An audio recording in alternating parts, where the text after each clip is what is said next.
There's one big question surrounding Pixar's latest animation triumph, Soul, and that's what exactly happened to Joe.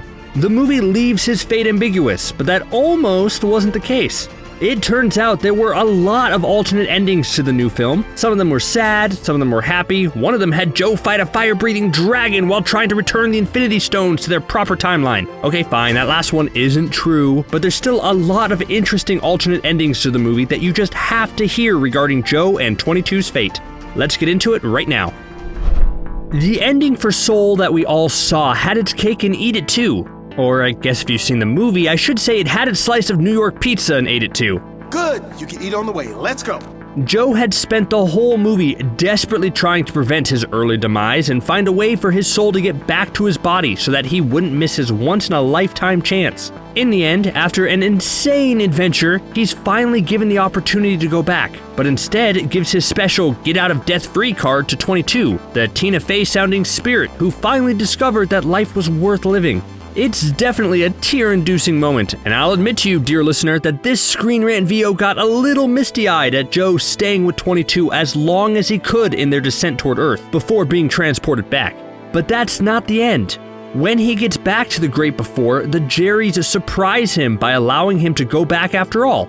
And Joe vows to live his life to the fullest without just focusing on one thing. And while that's the sort of heartfelt ending you'd expect from a Pixar movie at this point, there were a few different ways that it could have ended up going.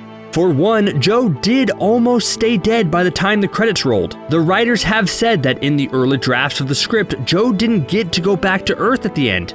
And they played around with a lot of different options in regards to that tragic outcome. Some of them were deeply emotional endings, while others were more comedic. But in the end, no matter how many passes they took, it just didn't feel right. Pete Docter, who wrote and directed, has said that the writers realized that Joe had learned enough to appreciate the things that he didn't value to begin with. So not giving him a chance to actually go back and value those things didn't feel like a satisfying conclusion for the character or for the movie. And I'll admit, I may have had trouble with the ending on first viewing because I felt like it was an easy way out in terms of storytelling to let him give up his past and then get to go back anyway. But now I've changed my tune. Hearing the writers explain it like that gives the whole thing more meaning. And they're right. If he didn't get to go back, then he wouldn't get to show his appreciation for the world, which is the whole point of the movie. So now let's talk about the ending we did get. We see Joe about to head out into his new life, and that's it. We didn't see what he ends up doing, or perhaps more importantly, get to see what happened with 22. There were a few alternate endings for this too. One of them was the ending you would probably expect. It had Joe touring with his new band while also teaching students privately on the side. Then, sometime in the future, 22 would be one of his new students, and Joe would immediately recognize her. And while that checks that heartfelt box pretty solidly, the writers didn't like that very much. For one, they didn't want to fully answer where Joe's life went after he came back.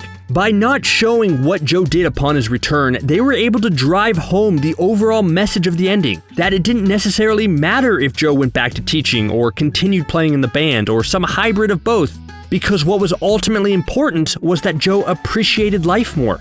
And they don't specifically mention 22 in this ambiguous ending choice, but I'd imagine it's the same basic idea. They wanted to leave audiences with the idea that 22 could truly have gone out and done anything in life, and it's not necessarily important to know where 22 ended up. I just hope she kept Tina Fey's voice and just sort of became Tina Fey in general. Wouldn't that be an awesome origin story? The Kingmaker has spoken. Forget the famous fancy Pixar theory and let's instead theorize that this movie was just a Tina Fey origin story. It's easy to get turned around. Alright, I'm declaring that now. That is officially 100% canon. But don't worry everyone, I know who you're really curious about. You didn't come here to this video to find out about Joe or 22. No, you care about the movie's real MVP, Mr. Mittens. Okay.